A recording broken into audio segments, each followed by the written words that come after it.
Well, good morning, everybody. Thank you for having me. I'm pleased to present on this important topic. Think Together has invested into a few years of research on this topic, and we're pleased to share the results with you all.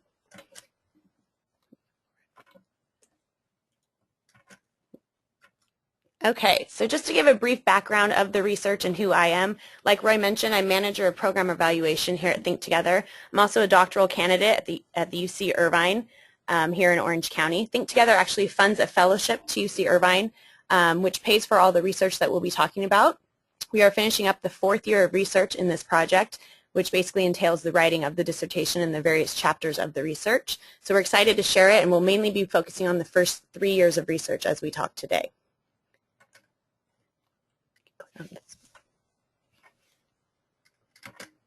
Okay, so brief background on the purpose of the research when we started the program. It's basically to identify promising alignment practices that impact student achievement after school. So we're really interested in knowing what our programs do in collaboration with our schools that impact student achievement. I can't click on it. So in the first year of research, it was very exploratory in nature. I examined California standardized test scores across multiple districts and noticed some trends in one of the districts, Little Lake in LA County. What we realized is that the students who were attending programming in Little Lake were actually outperforming students who weren't in the after-school program, so we wanted to investigate why that might be happening. What we began to see as we launched on this qualitative study was that our staff were deeply integrated in data reflection sessions at grade and department levels at each of our schools, which basically meant that our staff were meeting regularly and talking with teachers and principals about student needs and assessment scores at that site. So that we began to hypothesize that the reason we're seeing test scores increase in that district is basically because they are meeting with them regularly in these data reflection sessions. So after that first year of research, we thought, well, wouldn't it be great to implement that at all after-school programs? Shouldn't after-school staff always be attending these types of meetings in every district? And as you all know from working with schools and districts, it's not that easy to just walk in and ask to be implemented into this structure, let alone we didn't even know what structures each district had, because as you know, every district is different. So as we went into year 2 of research, we really wanted to define alignment. What do we mean as an after-school program when we're talking about aligning with the school day? So in order to do that, you have to kind of take a pulse across all the districts on what is going on in those districts, what structures are available that we can tap into, and how do we build that with each of our partners. So year 2 really became about defining alignment as a theory and also developing a measure to take a pulse across all of our districts of what is going on and what we can tap into. And also providing staff development for our staff, so teaching them about alignment, how we're defining alignment, and how we expect them to incorporate that into their regular work plans as after-school program providers. So year 3 of the research was actually doing that study across all the districts, taking that pulse across all of our districts, and statistically linking it to student achievement scores. So taking that measure, defining what is considered highly aligned, which sites are highly aligned in terms of between school and after school, and then linking that up to the test scores of each student within our program and comparing it across programs. So those that were highly aligned versus students who were in programs that were not as highly aligned. And did we see any movement on those test scores as we went along? And as I mentioned, we're currently in year 4 of the research. Year 4 is basically consisting of writing up all of this into a publishable piece of work and also my dissertation. So when we set out to define alignment, we believe that there were 3 main components of alignment that feed into being truly aligned between learning during the school day and after school. The first component of alignment is academic resources. So when I say academic resources, I'm talking about what does the school have there on their grounds that they can share with us. So these are things, any sort of materials you can think of for English language arts, curriculum materials for math. Computer labs would be a big thing that they can share and give us access to for any sort of technology-based curriculum, especially related to STEM. Curriculum pacing guides, any sort of student-level data that we can access to understand the needs of the students in our program would be considered academic resources. A second component of alignment would be communication, and a big part of it. So communication, as you know, is talking between school and after school. So how often are our staff talking with principals and administrators at the school about programming?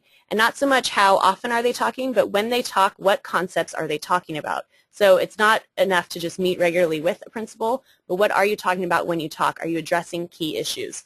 Key issues of communication per this research are defined as curriculum concepts that are taught after school, homework, needs or progress of individual students, issues related to classroom or shared space of the facilities, program content, enrollment registration, policies, student discipline, and then this general staffing of the program. So communicating about all the important components. When you talk, are you addressing these things, and how often are you doing that? And lastly, the third category of alignment, as we defined it, would be partnership, and that's basically the relationship. Does the school trust us in the work that we're setting out to do? Do they value us as a partner? And do they like that we're there? Do they feel that there's a strong partnership? Do they feel that the after-school program keeps administration informed of important policies? Are teachers willing to collaborate? And does after-school staff reach out to the teachers, and vice versa? Do teachers reach out to the after-school staff to kind of build that relationship and trust? Because as you know, that's the underpinning of alignment. So keeping all that in mind, the theory being that this would lead to increased student achievement for the students who attend programming after school. So how we put this into an actual measure and implement it across multiple districts is developed a survey that contained 3 scales, the scales being academic resources, communication, and partnership. That survey was sent to every administrator of schools with the after-school program, and also to all the site coordinators or the full-time staff members at each of those sites that implement the after-school program regularly. What we then looked at is the rate of agreement between principals and site coordinators. So that means it's the principal saying, yes, we're sharing resources, and the site coordinator is saying, yes, we're sharing resources. Both of them are saying, yes, we communicate regularly and about these topics, and yes, we both like each other and feel like we're doing a good job. So I was looking at the rates between what principals were saying on that survey and what site coordinators were saying. And as you can imagine, there was a wide breadth of response rates in that. We defined highly aligned for this research as being aligned on all 3 categories.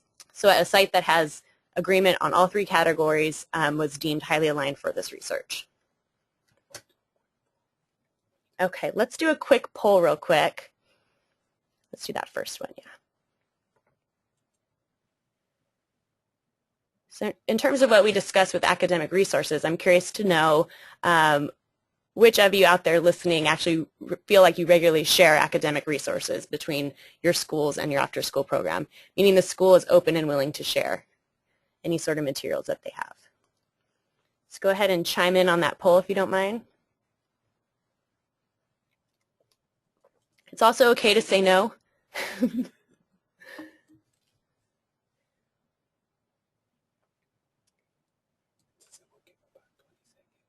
We have about 20 seconds more just to respond to that poll.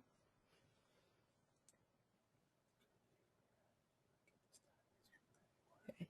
So we're about 81% response. If anyone else wants to chime in, there we go. Someone being really honest. Can they see those?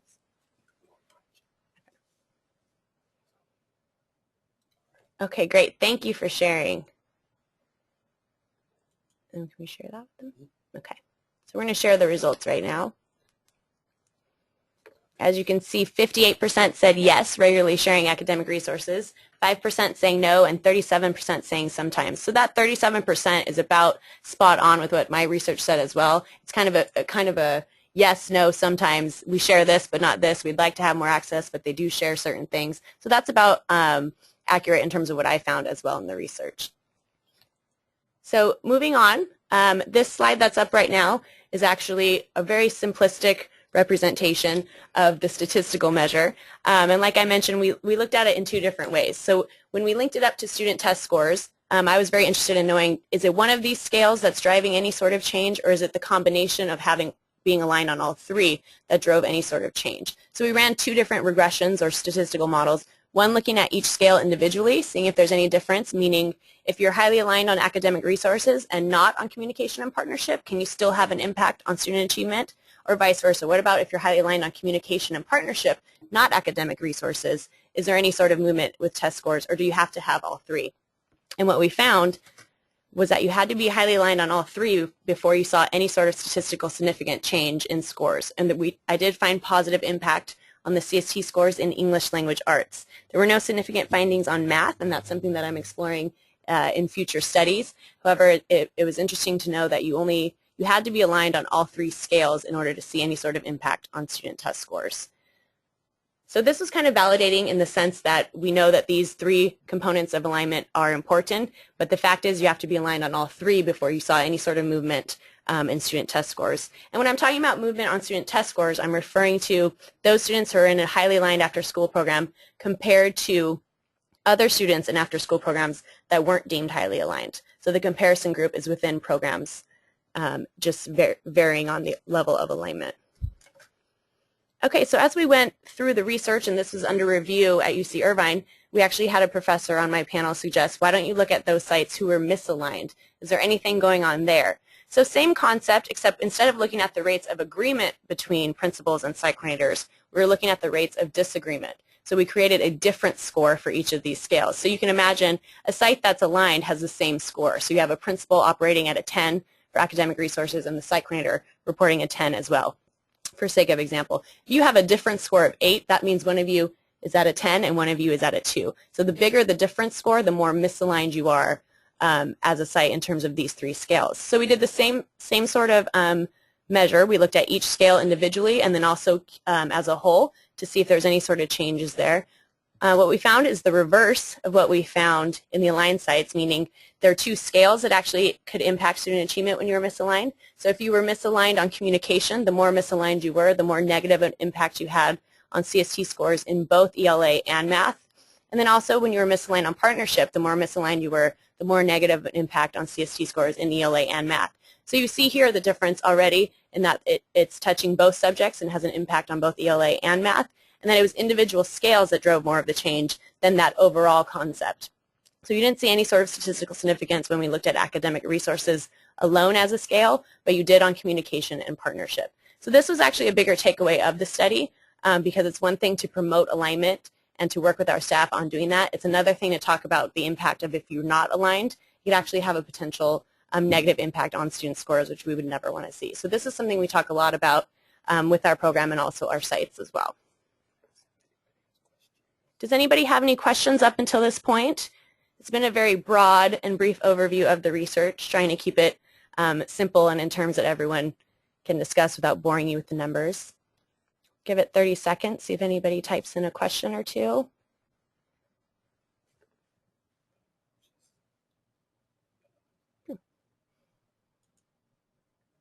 Okay, so let's do another quick poll. Do you publish it?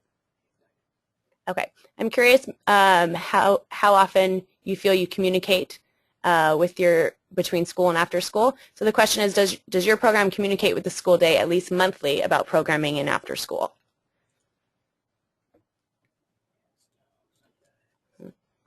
Same set of answers, yes, no, sometimes.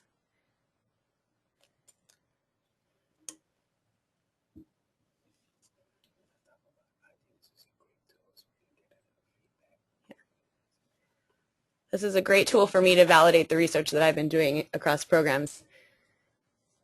So it looks like so far most of you are saying yes. That's strong. You know, and this is consistent. Most of you are saying yes, this is consistent with my research. Everyone does say that they talk. Where you see a lot of the differences is when you get into the subjects of what they talk about. But for the most part, I think monthly is a fair assessment of minimum communication. You almost need to do that to maintain program operations at each site. Okay, looks like everyone voted. We're going to launch the results right now so you can see it. You can see that 95% of you say you communicate at least monthly. And what I found in doing some follow-up research from the study is that what the big differences you see is the structure of those meetings. Is it a quick talk in the hallway, or is there an actual agenda with specific items to discuss for a set amount of time each month? There's a big difference between those types of communication, and we found the more formalized the structure, the more aligned the site was. Okay, so let's see here. Yeah, so that I had a question come in that says not sure how to answer because you talk to staff daily but not official meetings. So that's kind of what I was referring to. There were sites, and the differences between aligned sites, highly aligned sites, and the less aligned sites would be that formalized structure. So when it's embedded as part of a regular process at each site, where the site coordinator knows every other Tuesday we're meeting for 1 hour the first 15 minutes are dedicated to program policies, the next 15 minutes are dedicated to student data, and then we set goals for the last 30 minutes of the program. That would be the difference. We do anticipate that everyone talks regularly with school staff. It's just a matter of how, when you're doing it and what you're talking about. Okay, so after reviewing the research and going through that and getting results, the next question logically is, what do we do with that? So after getting those results and we realized how important alignment was and the fact that we actually could find some statistical significance in the student scores, we wanted to foster alignment as much as we can across the districts and schools that we serve. So this is kind of a three-part process. The first one being this has to be communicated to after-school program and create staff development around this. So a good 2 years of this 4-year project has been communicating this out to after-school program staff. As you can imagine, there are varying levels of knowledge on data and comfort with research and that type of accountability language. So a significant amount of time is spent addressing what this data says, what is a CST, what does this mean by each category of alignment, and what do we anticipate that looking like when you implement that at your school. So starting with the after-school program, that really is all you can control as an after-school program provider. The next step of that, once you feel you've equipped staff and frontline staff to communicate about that, we want them to take that to their sites. So they are the biggest champion of the program at their sites, and we want them to be able to communicate those results to their schools. So taking this research, taking the overview, understanding the theory of alignment, and going and talking to their principals or teachers at their sites about it and what they can do in terms of setting goals around that. The last step, which we've been able to do in about half of our districts, is actually setting up time, regular time throughout the year, to sit down with site coordinators and principals and set goals around alignment within these 3 different categories. So we've noticed a lot of increased involvement in those districts that have signed on as a district to set up these aligned collaboration meetings. What it basically means is myself or someone from evaluation will go and discuss the study with them, and you have principals sitting next to their site coordinators. After reviewing the research and the theory of alignment, we then give them a reflection tool, and they're allocated, however much time we have to set goals around those and talk about goals for programming and actually setting those and setting up some sort of structure to check back and measure on those goals. And we found that to be very effective in establishing that last component of partnership of alignment. So this is an example of the matrix that we use at those meetings. As you can see, it's very simple in nature, but you'd be amazed at how much conversation is spawned from this. So you can see there's the 3 different categories: academic resources, communication, and partnership. What they're able to do is reflect upon what they're already strong at. So they already know that they're sharing curriculum pacing guides and academic resources, but they realize they really don't give regular access to the computer lab. So they talk about why a computer lab would be important in after school in terms of not only classroom management, but also that technology-based curriculum that we're trying to push throughout our programs. In terms of communication, they actually start to talk about how often they talk, and they're able to, in opportunities for growth, set a structure and a more formalized process for that. And by actually writing it down, both the principal and the site coordinator are actually committing to doing that. So it makes it a little more formal and more of an investment when you're talking about it together. And in terms of partnership, you have some very honest conversations that happen in meetings like this where it's talking about levels of trust. It could be as simple as you left a door unlocked one day and I wasn't able to trust that it would get locked from there on out, and that could have been something that stuck with them. But they're able to talk that out and where they're strong in their partnership and opportunities for growth. And then you'll see at the bottom just setting any sort of broad goals for the program. We actually then collect this and go back to it with our staff. So in a few months we go back and ask, you were talking about setting this goal for resources. You now have access to your computer lab. So it's an accountability measure as well in terms of program and operations. So we found this to be very fruitful in those meetings.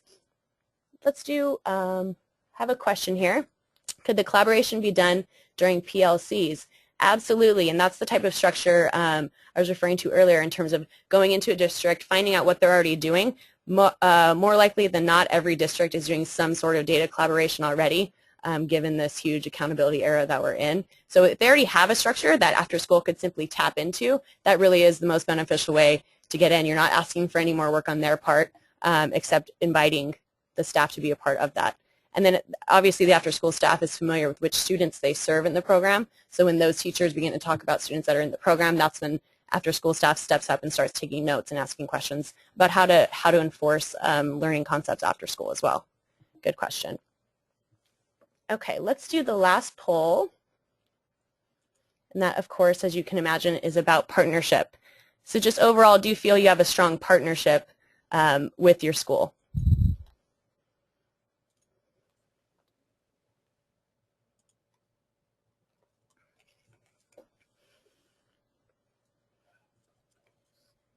No no's. This is good.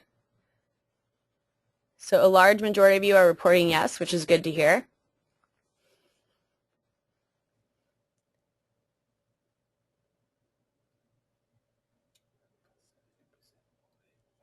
Okay, we have about 70% of you have voted. If anyone else wants to chime in, we'll give it another 15 seconds.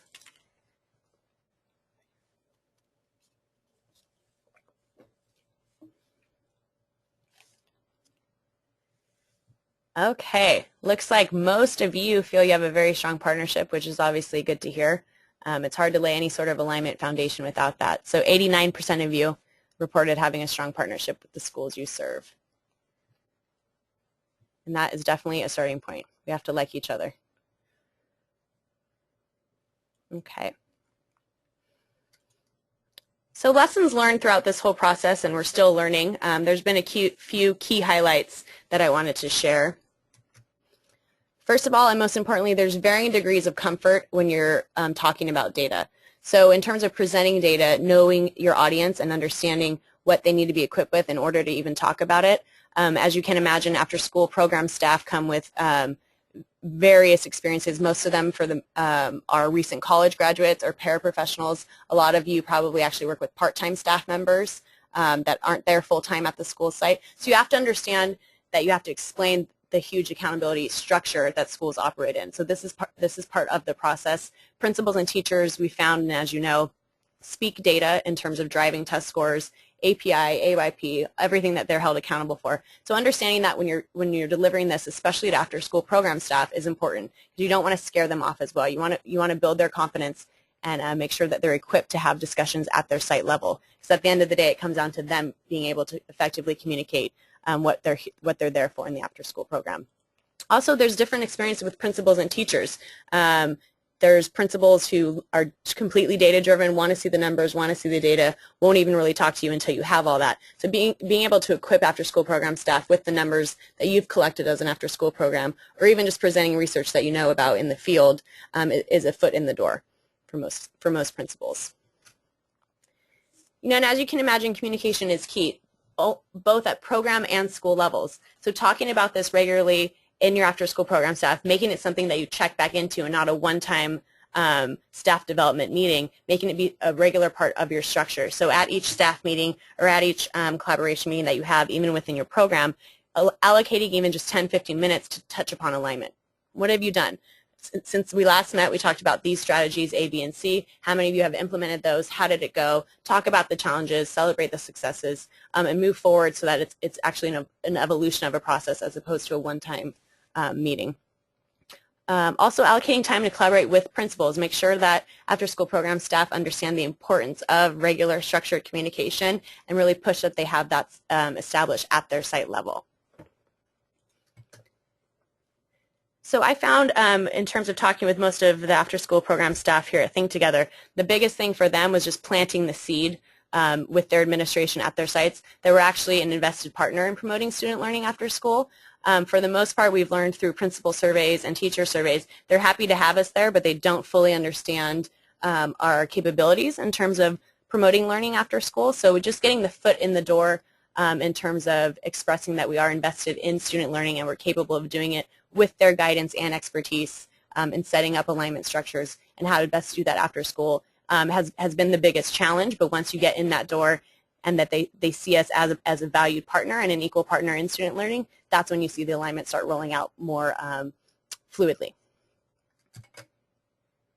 And then create aligned goals for programming. So having a agreed upon goal for after school, whether that be a specific subject area, specific standards for each grade, however that principal or that school embraces goals for the after school program, being aligned on those. And it doesn't always have to be academic alignment. We can also be talking about discipline policies. A lot of schools implement school-wide discipline policies that can also be implemented after school, and just creating that sort of alignment as a stepping stone getting into academic alignment. So just keeping learning and structure is consistent for students between school day and after school is key for alignment as well.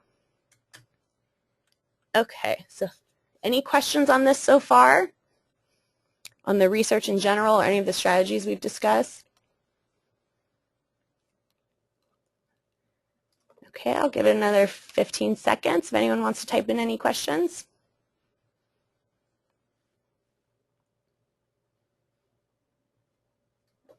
Okay, so how does this relate specifically to STEM after school? And this is something that I'm hoping people could chime in with questions or comments as well. So what alignment strategies would be specific to STEM? So talking about sticking with those three categories of the theory of alignment, academic resources, big ones would be obviously computer lab and any sort of technology that the school can provide and share with would be huge after school. Funding obviously is always an issue for after school programs, so anything that the school already has invested in and you built that partnership up so that they can share that with us. Any sort of lab equipment, science classrooms obviously are expensive and they're a little probably leery to share anything with us, but being able to have access to that and build that trust. And then of course student data, knowing what the students already have learned and where they're at performance level is going to be huge as well because you have to adjust the curriculum to differentiate for all the students in after school. In terms of communication in STEM, again, access to facilities. So anything that they have there, talk about getting access to it and using it and how it relates to any sort of the science or technology goals that the school already has and the goals of the program as well. And then understand relevant standards and curriculum. This doesn't have to be something, I don't think it has to be something that after school program staff go in already knowing, but communicating about what standards are most relevant and pivotal to learning in science and technology and tapping into any sort of the curriculum things that you can learn about through the principal and site coordinator meetings. And then of course with partnership, have those joint goals for STEM. What are they trying to do in science during the school and how can we reinforce that or do a creative lesson around that after school? And trusting in program management. So really building the trust in terms of taking care of all those resources they're sharing with us, coming to them regularly and communicating about program policies and goals, and just building that trust in general to get that partnership really strong. Any questions? Comments?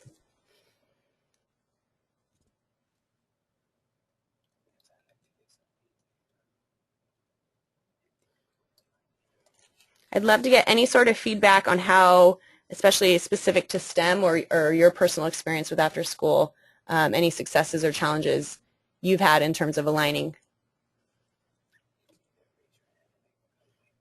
We can, you can raise your hand in the webinar and we can unmute you and you can ask it through audio or you can type in your question.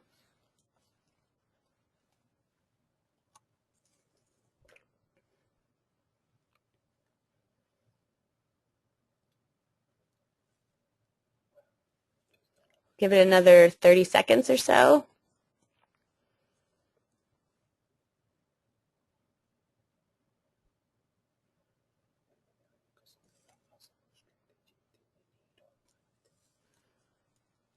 Does anyone have any questions on strategies or anything that they've already done or would like to do and are struggling to do?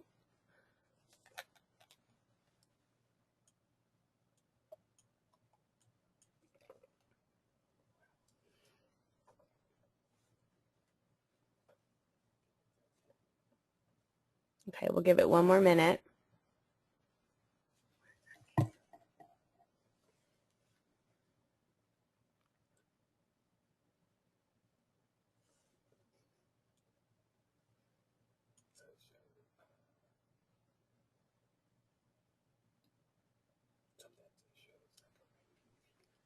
Okay, I have a question here. Right, okay, so it says alignment has occurred due to relationships established between the administrator and principal breaking the ice. Sometimes it's difficult for the site director. That is definitely something we found as well. Like I mentioned, we've been working on this for about 4 years, and I'd say just about now we're getting after school program staff comfortable actually approaching principals and talking about it. It can be really intimidating for after school program staff to step into a principal office and try and talk about student data or talk about learning. They're not, for the most part, credentialed teachers, so they can't even speak that language in terms of setting up lesson plans or structured classroom environments. So I think building that confidence has been the biggest challenge as well. And like I mentioned, we're a few years into it and making some headway, but it is an evolution of a process.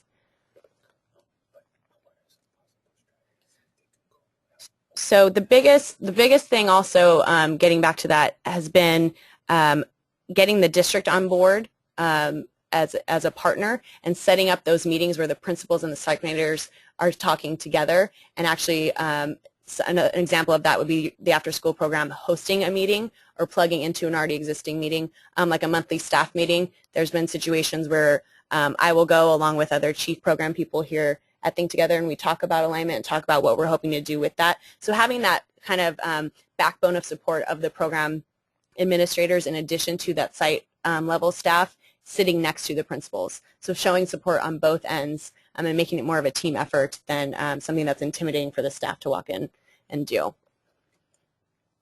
The next question, so STEM is based on these 3 categories as well. I think I'm not clear on what you might be asking in terms of alignment. Alignment's more of a broader theory in terms of building the relationship between the learning that goes on school and after school. I definitely think it'd be related to STEM. We still want to share academic resources, communicate regularly, and build strong partnerships. So STEM would kind of be a subject area of alignment that goes on, so you could focus more if that was the goals of the program, especially if that's the only goal, then you definitely would be focusing on STEM.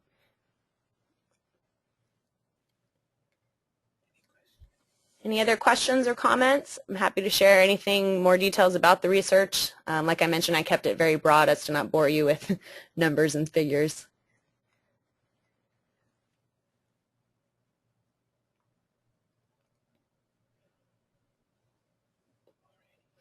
Well, our gift to you is ending a little bit early.